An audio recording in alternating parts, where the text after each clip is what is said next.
Carla, muchas gracias Carla Jarada por el pase. Vamos a comenzar este cara a cara importantísimo ya apenas a un poco más de un día para las elecciones y de inmediato nos enlazamos con Lurín, el jefe de OMPE. Piero Corbeto se encuentra ahí supervisando el traslado de material electoral en Lima, en Callao. ¿Cómo está usted, Piero? Buenas noches.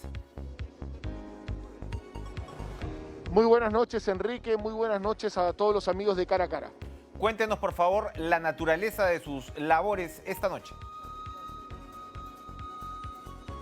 Bueno, hoy día estamos siendo testigos del principal despliegue de material electoral a nivel nacional.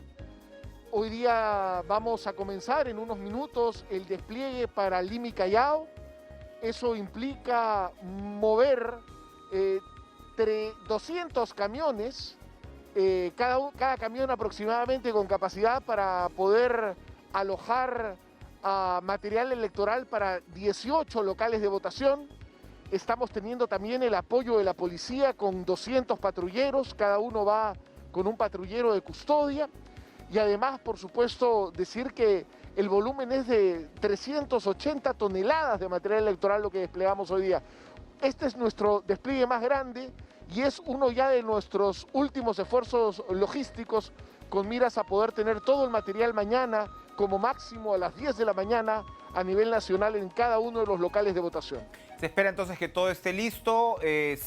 Como ya hemos conversado antes, se han hecho algunos ajustes ante la primera vuelta. Por ejemplo, el horario, ¿no?, para el adulto mayor se ha trasladado un poco más tarde. ¿Cuáles son, digamos, las principales características o diferencias de esta segunda vuelta frente a la primera? Además, por supuesto, que solo vamos a tener un voto muchísimo más sencillo que la primera vuelta.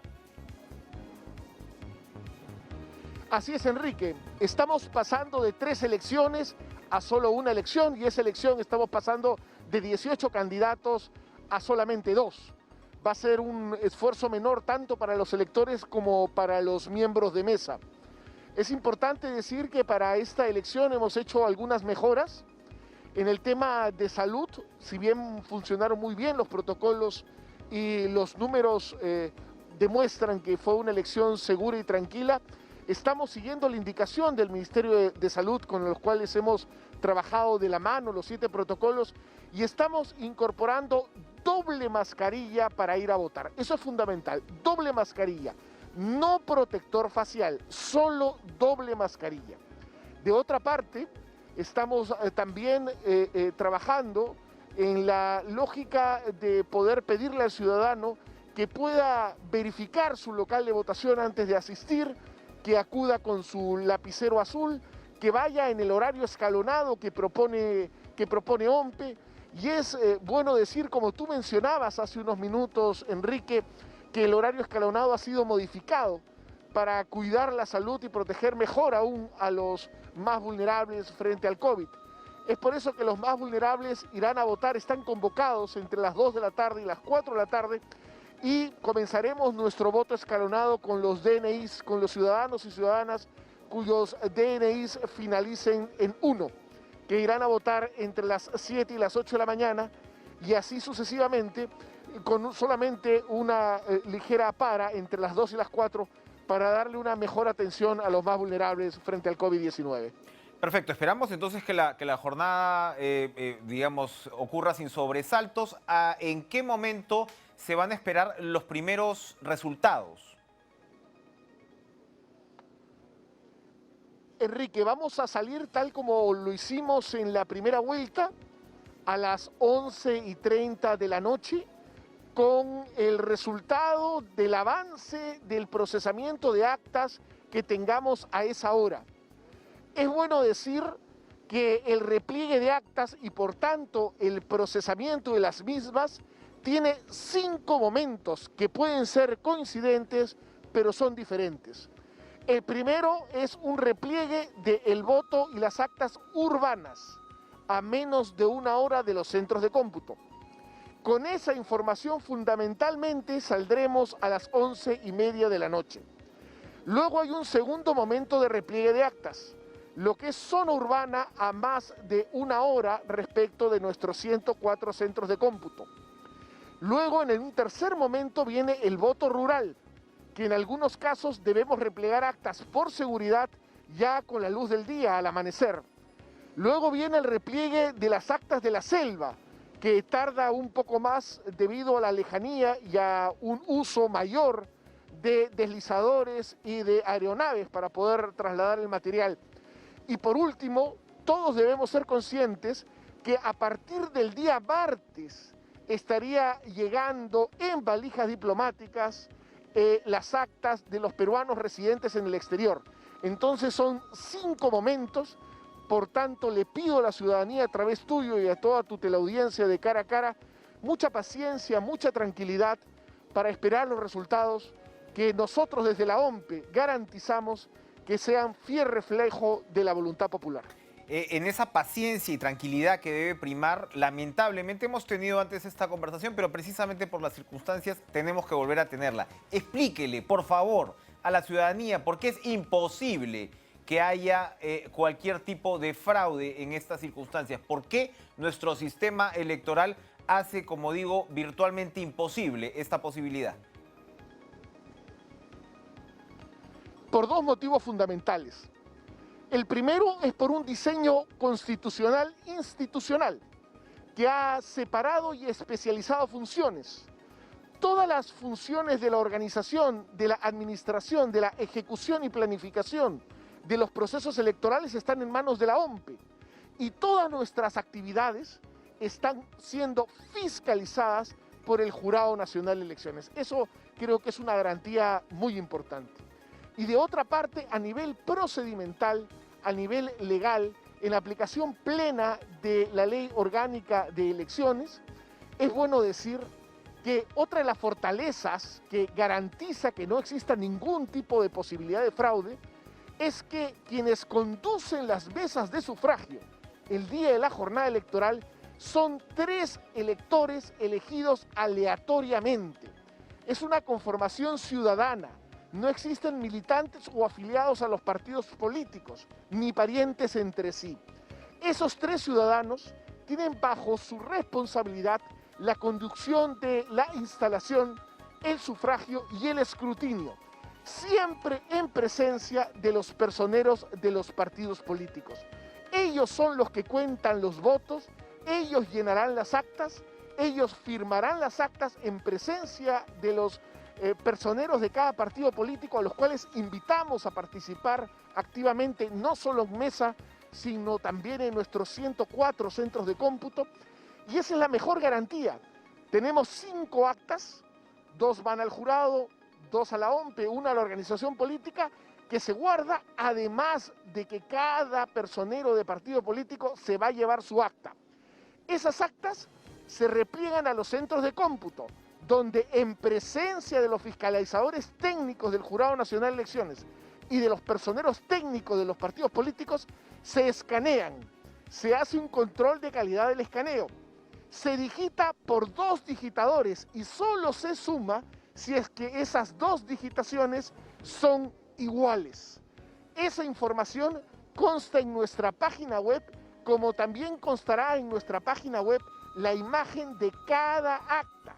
Por tanto, nuestro sistema, tal como ha sido concebido a nivel institucional y constitucional y a nivel procedimental, además que por el profesionalismo e integridad de todos quienes componemos la institucionalidad electoral, estamos en condiciones de garantizar de manera plena que los resultados serán fiel reflejo de la voluntad popular.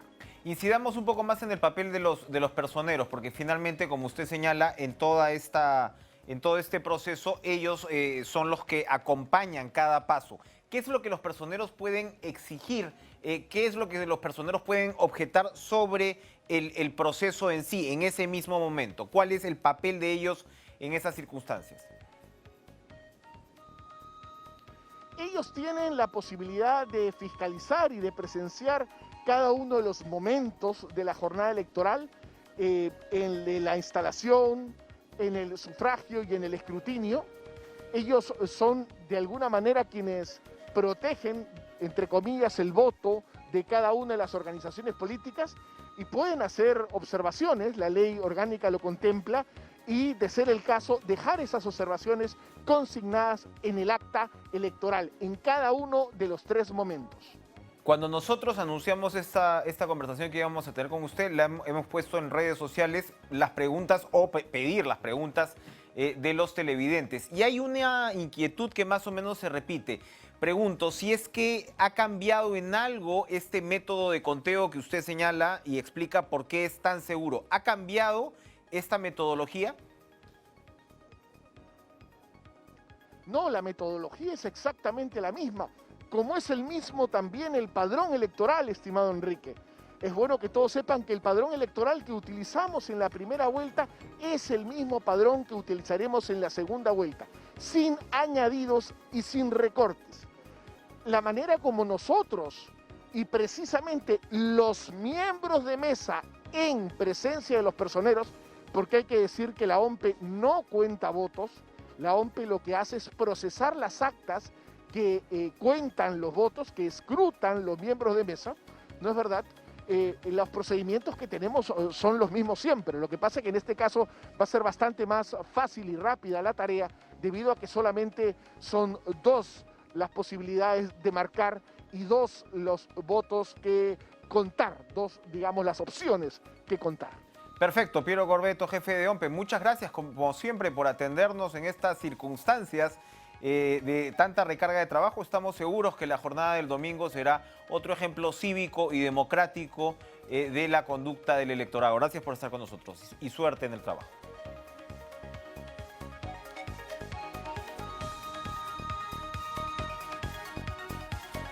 Parece que hemos tenido ahí, bueno, pero ya nos habíamos despedido de Piero Corbeto, a quien le agradecemos, y vamos a pasar a conversar con la otra autoridad electoral, por supuesto, fundamental, Jorge Salas Arenas, presidente del Jurado Nacional de Elecciones, máximo ente electoral en este caso. Doctor Salas Arenas, buenas noches. Muy buenas noches, a sus órdenes. Por favor, para poder, porque lo primero es reiterarle a la ciudadanía la limpieza de estas elecciones, su carácter totalmente democrático y la autonomía de los organismos electorales en este caso. Lo que estábamos conversando con el señor Corbeto nos ha explicado muy bien cuáles son las funciones de la OMPE en este caso y tocó el tema del padrón. El padrón es desarrollado por RENIEC y el Jurado Nacional de Elecciones lo fiscaliza. En los últimos días ha habido comentarios, en fin, de fallecidos, qué sé yo. ¿Por qué esto en realidad no tiene finalmente un efecto a la hora de definir el voto? ¿Por qué podemos confiar 100% en el padrón electoral? A ver, vamos por partes. En principio, la ciudadanía tiene que tener la certeza de que, al igual que lo ocurrido en la primera vuelta, en que los observadores internacionales han dado cuenta de que no hay ninguna objeción, ninguna cuestión que pudiera empañar las elecciones que fueron ya realizadas con sus resultados, ocurrirá también ahora con este balotaje o segunda vuelta electoral. Solo tienen los ciudadanos que tener la prudencia de observar las reglas de bioseguridad, acudir a votar confiados en que su voluntad será estrictamente respetada. El poder de su voto definirá la situación. Y respecto a su pregunta, hay que tener en cuenta que el padrón electoral se cerró en el mes de abril del año pasado y que se aprobó, se fiscalizó hasta septiembre también del año pasado. Es bueno también señalar que quien habla se hizo cargo del Jurado Nacional de Elecciones en noviembre del año pasado. Es decir, todas las fiscalizaciones fueron, y todos los actos que tienen que ver con el padrón, fueron anteriores a la intervención. Pero desde luego que es importante señalar que si han habido, o si se produce por algún motivo, alguna imprecisión en el padrón, no es que vayan a votar los fallecidos, que no lo podrían hacer, y que no lo han hecho, casi puedo decir esto con la más absoluta seguridad, porque eso se trasunta de las declaraciones de don Piero Corbeto, que es una persona muy seria, porque quien quisiera suplantar tendría en principio que obtener un DNI falso para ir a votar por una persona, ¿sí? y que votando por esa persona, suplantando, tendría que contar con la anuencia de los miembros de mesa que han sido sorteados también el año pasado, de modo que aquí se produciría una conspiración enorme con el involucramiento de muchas personas, cosa que no es razonable, no es posible. Pero finalmente también tendría que comprometer a los personeros, quienes tendrían que hacerse los disimulados o los desentendidos. Y finalmente, comprobado el fallecimiento de una persona que ha sido suplantada, al suplantador se le identificaría por la huella digital. Por lo tanto, el que suplanta haciendo falsificación de documento público y suplantando a la persona comete 2 delitos. Es absurdo, es imposible. Si hay alguien que quiere hacer una cosa de esa naturaleza, bueno, se arriesga todo lo que le va a caer encima luego como responsabilidad. Queda clarísimo, doctor Salas. ¿Y cuántos tendrían que suplantar para que fuera significativo en un punto porcentual la elección? Más o menos 250.000 personas. Entonces, disculpe la risa, pero efectivamente sería pues como la elección de los muertos vivientes, ya no la noche de los muertos vivientes. Así que queda clarísimo cuáles son las condiciones en las cuales se desarrollan estas elecciones y los ciudadanos tienen que ir confiados a emitir su deber y su derecho democrático. Cuéntenos, doctor, cuál es el papel del Jurado Nacional de Elecciones en esta jornada y, por supuesto, en el posterior procesamiento de los votos en caso pues se dé algún tipo de observaciones a las actas. Correcto, su pregunta es muy técnica, sobre todo la parte final es absolutamente técnica, porque como usted resalta, las objeciones de los votos no son cuestión del Jurado Nacional de Elecciones, sino del Jurado Especial Electoral. Bueno, correcto. Bueno, en relación a su pregunta, el Jurado Nacional de Elecciones constitucionalmente autónomo tiene facultades educativas, facultades normativas, facultades jurisdiccionales y facultades de fiscalización. El día de la elección, el próximo domingo, el Jurado Nacional de Elecciones desplegará, y ya están desplegados en buena cuenta, 16.000 fiscalizadores, que van a ser fiscalizadores de mesa de sufragio, fiscalizadores en los actas, en los lugares en donde se van a computar las actas, ¿no? En los centros de cómputo, de modo que estará el jurado representado por cada uno de ellos para fiscalizar, nada más, ¿no? Porque los fiscalizadores no tienen injerencia en la decisión de los miembros de mesa, que son, como ya se ha repetido varias veces, en la modalidad peruana, una suerte de jurado ciudadano extendido, ¿no? En sus manos están las decisiones de la validez de los votos. Si alguien los impugnara, ¿no? El voto se separa y ese voto se resuelve por el jurado electoral especial. Perfecto. Para terminar, doctor Salas Arenas, ¿cuándo se estima que tendríamos resultados oficiales para esta elección? La pregunta es un poco complicada de responder porque no sabemos el nivel de impugnaciones de actas o de cuestionamientos u observaciones de actas que se podrían realizar, ¿no? Y es que el jurado electoral especial resuelve en primera instancia y el jurado nacional de elecciones en última. En la primera vuelta esperábamos 500 actas observadas, ¿no? Y hemos tenido entre las las elecciones parlamentarias las votaciones para Parlamento y las votaciones para Parlamento andino, 45. Eso es absolutamente, ese dato, doctor, es central, porque si tanto hablan los conspiradores, ¿no?, de lo que puede ocurrir, aquí nos demuestran que en una elección con 20 partidos, los propios partidos han respetado los resultados a tal punto que solo hubieron 45 actas observadas. Así que bueno, queda clarísimo.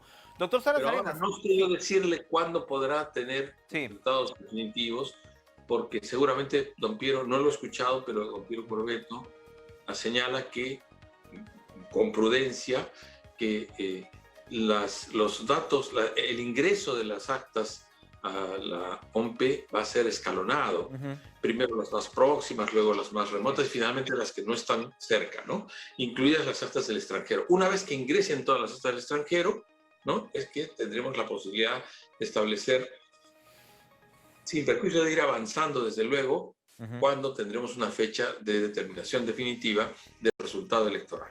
Jorge Salas Es Arenas. infinitamente más sencillo porque ahora elegimos a dos, ¿no? Evidentemente. No Evidentemente. 18. Doctor Salas Arenas, muchísimas gracias. Ojalá podamos volver a tener una comunicación en los próximos días para evaluar un poco el resultado de la elección. Gracias por estar con nosotros esta noche. Con el mayor de los gustos y a la ciudadanía que vaya a votar confiada en que su voto va a ser absolutamente respetado. Gracias, presidente del Jurado Nacional de Elecciones. Vamos a ir a una pausa, pero bueno, vamos a seguir en esta tónica porque yo creo que vale la pena reiterarlo, porque estamos viviendo en una sociedad de comunicación a veces de la posverdad, las redes sociales confunden por aquí y por allá.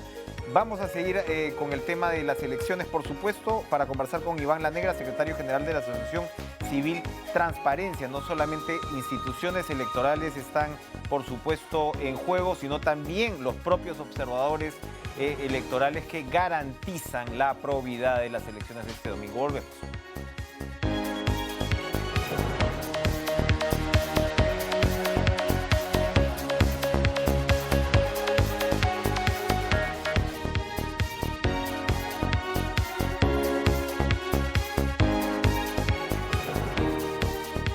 A ver, hemos hablado con las dos principales autoridades electorales del país, el jefe de la OMPE, el jefe del Jurado Nacional de Elecciones.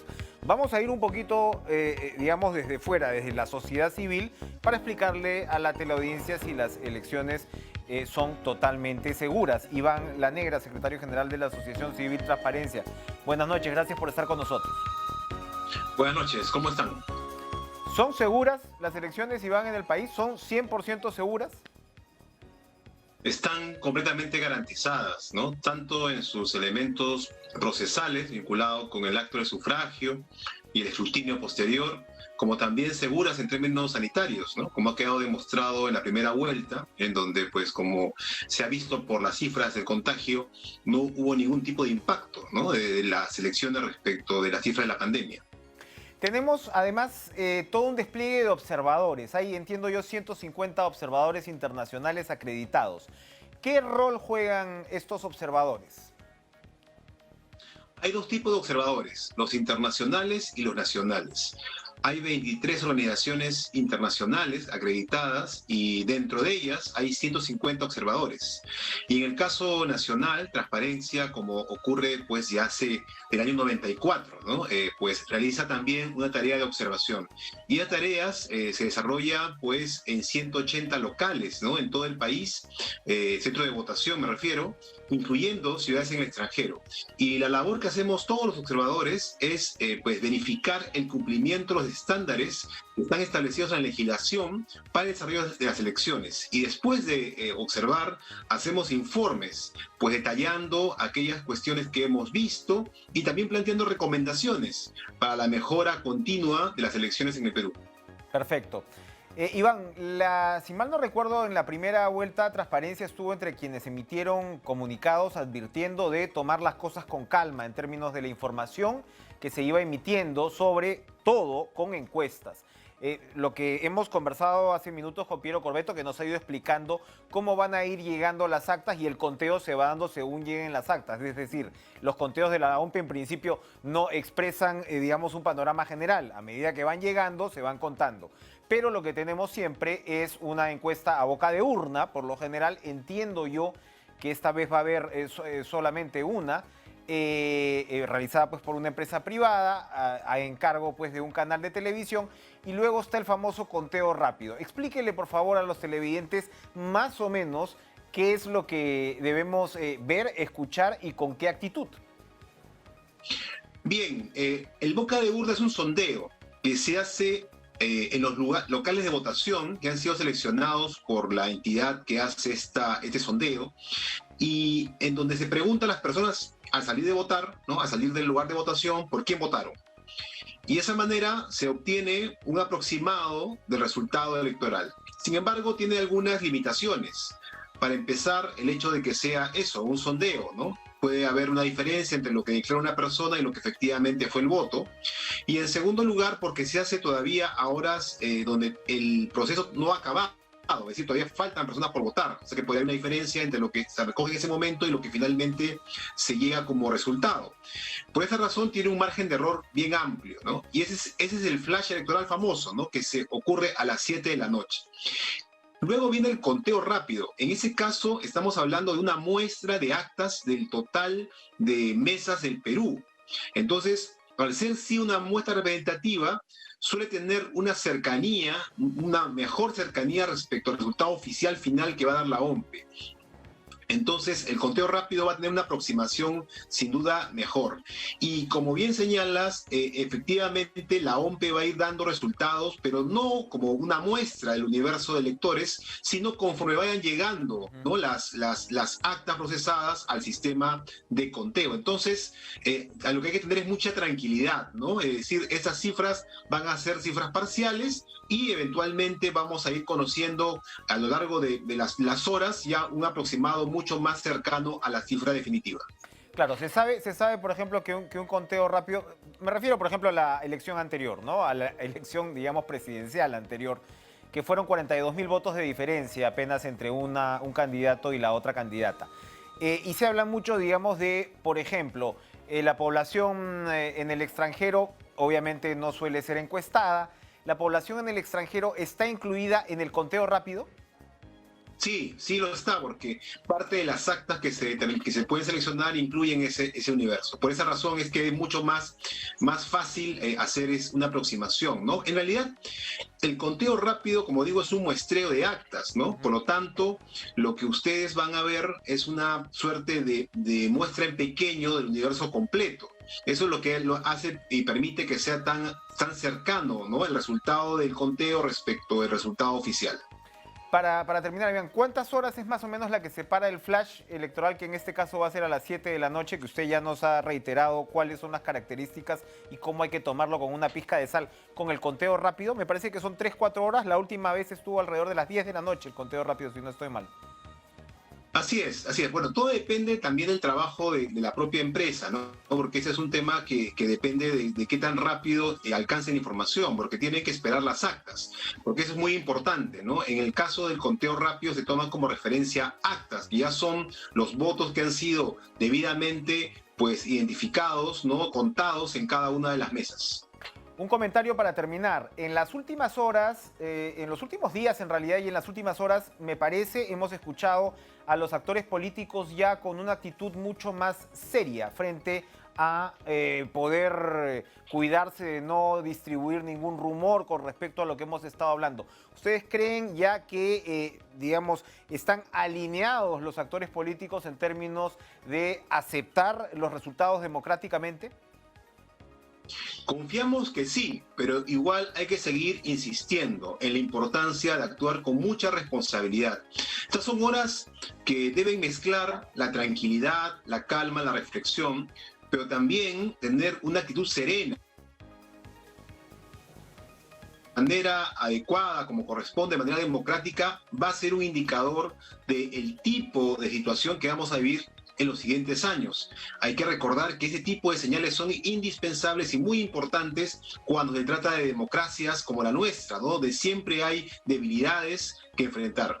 Exactamente, la serenidad es absolutamente central y quien debe dar además el ejemplo son los propios involucrados en la carrera electoral. Iván La Negra, muchas gracias por su intervención esta noche en Cara a Cara. A ustedes, gracias. Vamos a continuar, vamos a hacer un paréntesis con el tema electoral. Vamos a regresar en minutos a él, pero vamos a hacer un paréntesis porque conversamos con Jorge Delgado, presidente de la Asociación de Microfinanzas, la ASOMIF, porque por supuesto ahora el tema de las pensiones de las administradoras privadas de pensiones están también en están en la preocupación, ¿no?, de muchos electores, las propuestas electorales de unos de otros, qué va a pasar con los fondos, etc. Y en realidad de lo que se habla y donde hay coincidencias es en que este sistema tiene que ser reformado. Pues la ASOMIF, según entiendo, ya ha presentado un proyecto de ley que iría muy en la línea de abrir la cancha y de permitir que otros jugadores, precisamente microfinancieras y demás, puedan entrar también a administrar fondos privados, con lo cual ya no estaríamos hablando del grupo reducido de AFP, sino de una competencia mucho más sana. Jorge, buenas noches. Explíquenos, por favor, la naturaleza de este proyecto. Buenas noches, muchas gracias por la invitación.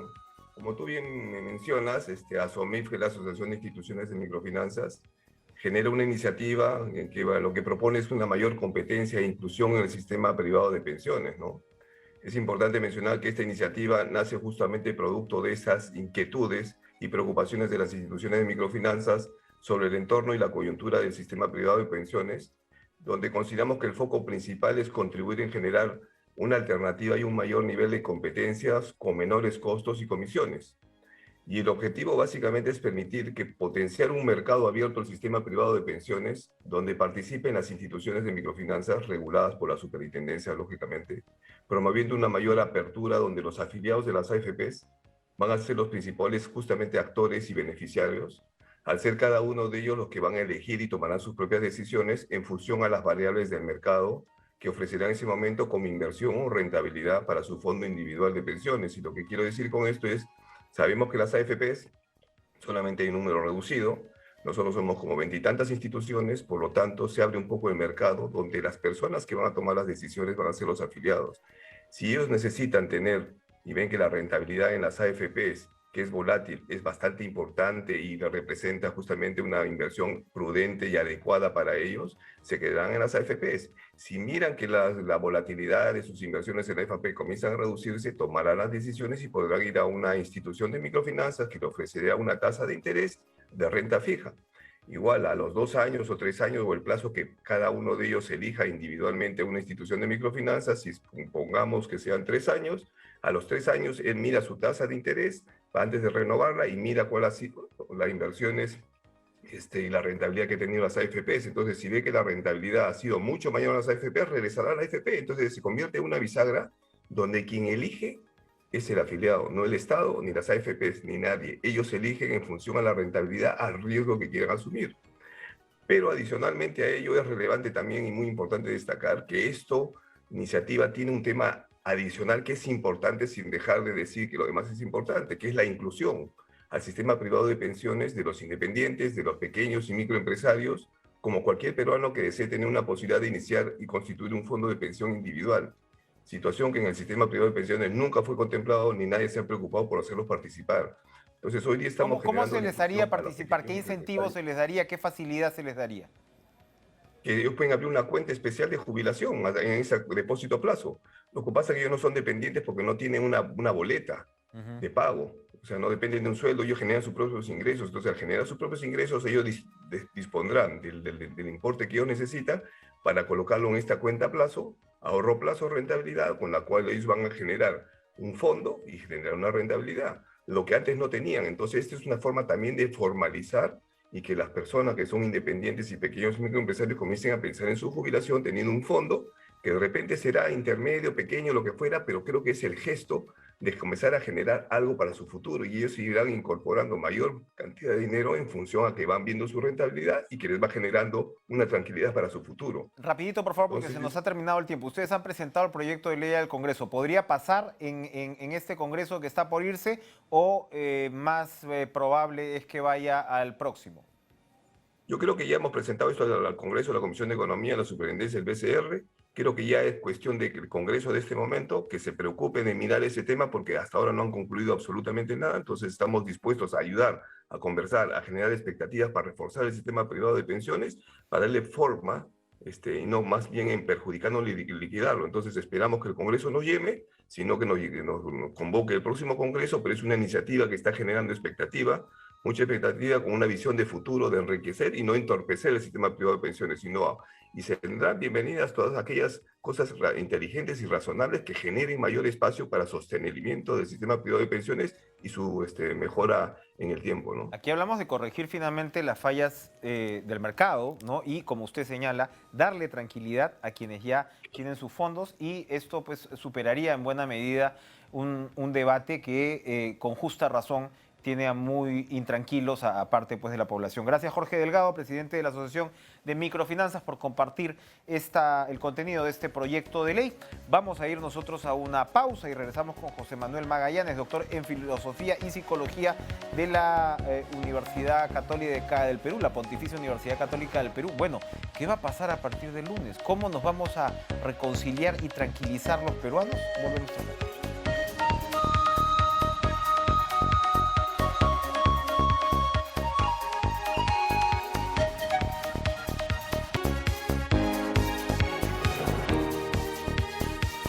Bueno, ¿quién no ha tenido una conversación amical o familiar o incluso de pareja de repente complicada en las últimas semanas? Y no precisamente por ser hinchas de un equipo o del otro, sino por la polarización política que está viviendo el país, que, bueno, no sé, no la veíamos hace mucho y que de alguna manera estas dos opciones, ¿no?, de segunda vuelta tan controversiales y que en primera vuelta en realidad fueron las dos primeras minorías prácticamente pues ajustadas, toman, ¿no?, cada una de estas dos opciones un peso simbólico bastante cargado. Vamos a conversar con José Manuel Magallanes, doctor en Filosofía y Psicología, director de Pulso de la Pontificia Universidad Católica del Perú. ¿Cómo está, José Manuel? Buenas noches. ¿Cómo está, señor Chávez? Muy buenas noches. ¿Cómo explicar algo que no parecía? Teníamos muchísimos problemas, casi todos además en medio de la pandemia, pero no había pues una lectura de polarización como la que se vive ahora y que, como repito, parece emerge de alguna manera casi de la noche a la mañana, es decir, de la primera a la segunda vuelta. ¿Cómo se explica una polarización con estas características? Bueno, como bien lo comentó al introducir el tema, ¿no? Creo que es propio de una polarización política, ¿no? En todo caso, es lo normal y no esperamos que no sea un tema de polarización social, ¿no? Que no es lo mismo, que es mucho más complejo y mucho más peligroso, ¿no? En el sentido de que no hay un tema de etnias en juego, por así decirlo, como estos casos que sucedieron, por ejemplo, en Ruanda, ¿no? Hace unos más de 20 años, ¿no? En el que hubo miles, cientos de miles de muertos, ¿no? En situaciones en las que alguna etnia en particular encontró una ocasión para vengarse de otra etnia que la tenía, ¿no?, sojuzgada por mucho tiempo. No hemos llegado a eso, efectivamente. No, yo creo que, por digo, no estamos llegando a eso, ¿no? Yo creo que el sistema de alguna manera motiva este tipo de polarización política, ¿no? Creo que menos en la última elección con Keiko PPK, pero lo teníamos por las declaraciones que veíamos, ¿no? Inclusive de los actores diversos que hay, ¿no? Como Vargas en su momento, Ollanta contra Keiko, ¿no? O Alan contra Ollanta, ¿no? O Alan versus Ollanta versus Toledo, o Vargas versus Fujimori en el 90, ¿no? Entonces, estos signos que se ven respecto a que tú apoyas a y yo apoyo a la otra, se vayan diluyendo en lo que va el mes, ¿no? Básicamente, volver nuevamente simplemente a remangarnos las manos y seguir trabajando, ¿no? Exactamente, pero digamos, tenemos el previo y tenemos el post. De aquí al domingo todavía vamos a tener el previo, ¿no? Y los ánimos van a estar caldeados.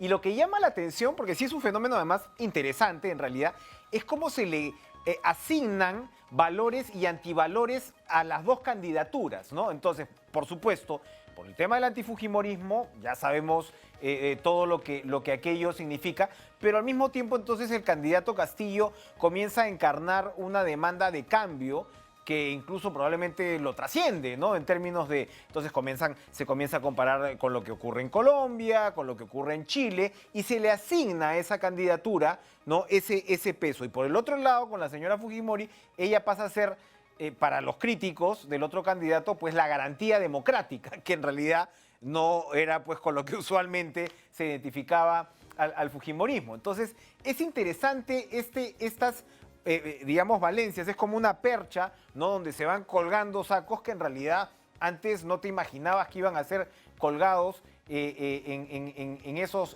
ganchos, ¿no?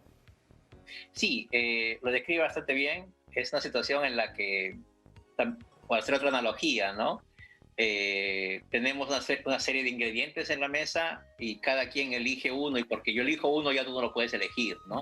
Entonces yo me defino justamente como lo que soy inverso a ti, ¿no? Entonces lo necesito de alguna manera para poder diferenciarme.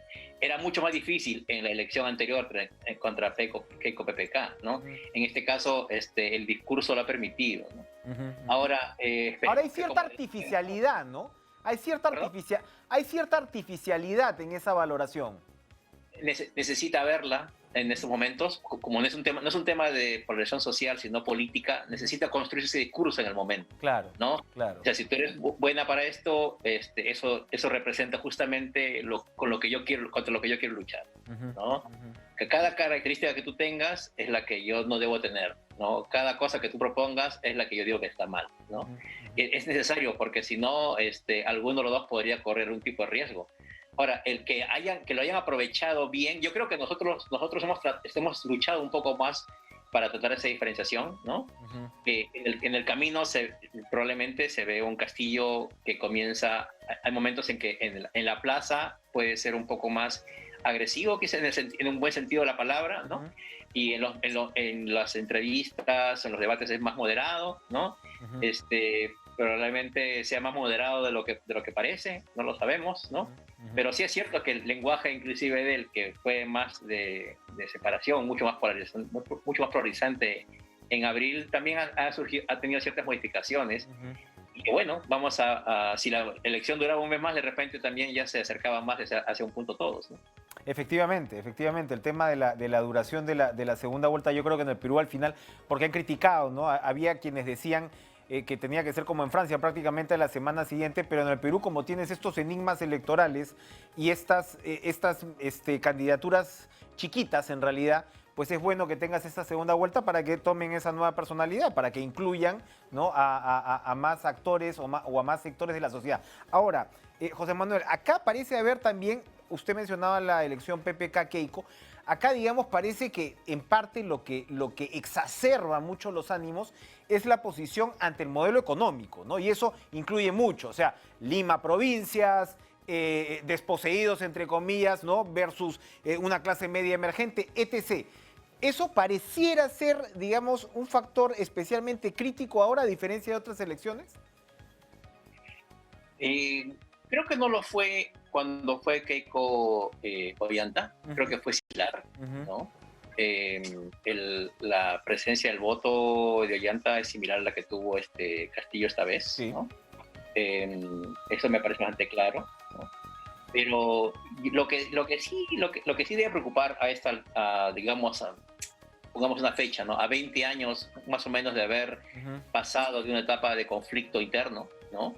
Es que hay que preocuparnos en el sentido de que vayamos cada quinquenio con cada presidente haciendo cosas buenas, por así decirlo, también entre comillas, y dejando una deuda bastante complicada, ¿no? Que en algún momento la factura se nos puede pasar, ¿no? Al sistema. Y probablemente no sea el momento, pero ya es bastante notorio que hay un reclamo cada vez más claro, ¿no? Y sistemático, ¿no? Y que se articula en circunstancias como esta, ¿no? Se articula y se expresa de una forma mucho más, digamos, frontal. Ahora, y lo necesita, ¿no? Porque imagínense, lo que Castillo pudo haber sido Urresti, por así decirlo, ¿no? O sea, Urresti que tenía un discurso también anti, por así decirlo, ¿no? Y ha seguido pues, en ese momento, ese discurso más o menos. O también pudo haber sido, no sé, un poco más light, Forsyth, ¿no? Pero ninguno llegó a encajar y desembocó en el caso de Castillo. Así es. Nadie sabe para quién trabaja. Ahora, el día siguiente, estamos en una etapa de polarización y como usted decía, yo lo interpreto, el día siguiente es una etapa no solamente de comenzar a trabajar o de seguir trabajando, sino de búsqueda de gobernabilidad. ¿Va a ser fácil como sociedad pasar de un estado al otro? Yo creo que estamos bastante entrenados en estas situaciones, ¿no? De situaciones políticas particulares en las que nos expresamos lo que debería ser el país que queremos, ¿no? Pero pasada la elección, como pasadas las eliminatorias, ¿no? un poco, bajan normalmente los ánimos. Ahora, los actores políticos más digamos en las élites, ¿no? que están a cargo del gobierno, sí la tienen más complicada, ¿no? Claro. En caso de ganar una candidata, en caso de ganar otro candidato, no tienen inmediatamente que mirar los ojos hacia el Congreso, ¿no? Y esa gobernabilidad que usted menciona es algo que en los últimos años ha estado muy debilitada, ¿no? Entonces van a tener que pensar bastante bien cómo lidiar con el equipo que tienen, con los planes que tienen, con las expectativas que han creado, ¿no? Con este Congreso y con la economía que están recibiendo y con la pandemia y la aparente tercera ola que vendría una semana después, ¿no? Bien. Ahora, para ir redondeando, en este tema simbólico, en este tema de la psicología social, ¿qué papel juegan esta adaptación de los símbolos patrios o de la camiseta de la selección? Ahora, ambas candidaturas tienen su variante, ¿no? O sea, por un lado la camiseta, claro, ¿cuántos iban a poner la camiseta naranja a estas alturas, no? O sea, los que votaron probablemente en primera vuelta y la reemplazaron pues por el ajuar, digamos, de la selección. Pero por el otro lado tienes mucho también la marca Perú, ¿no? ¿Cómo juegan estos símbolos? ¿Qué tanto peso tienen para esa parte del electorado que tiene que ser convencida?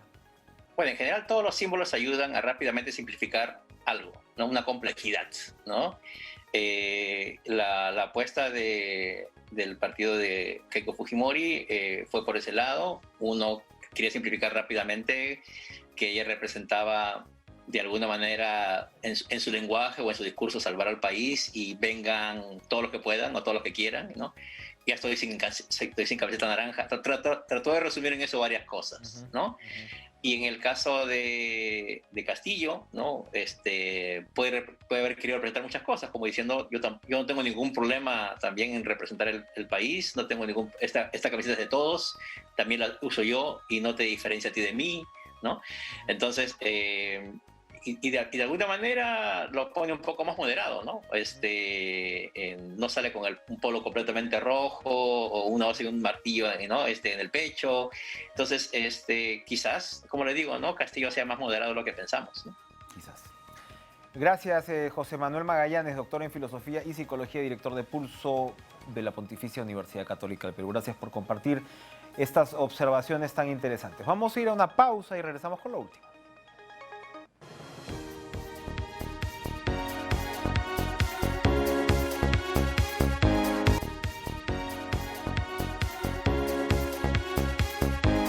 Dos mensajes finales: serenidad, calma y por supuesto el respeto irrestricto a la democracia, que es lo que va a primar. Y finalmente el contrapeso de poderes de la democracia también va a garantizar que eso ocurra. Si usted quiere observar una transmisión no solamente completa, sino imparcial y plural, pues acá lo esperamos en TV Perú, donde vamos a tener un despliegue realmente importante este domingo y tendré el gusto además de participar con mis compañeros y todo el equipo profesional de TV Perú en la cobertura de estas importantes elecciones. Calma entonces, descansen este fin de semana, no bajen la guardia y le doy el pase a mis compañeros en pared con Joana y Lucho. Tengan un buen fin de semana, nos vemos el domingo.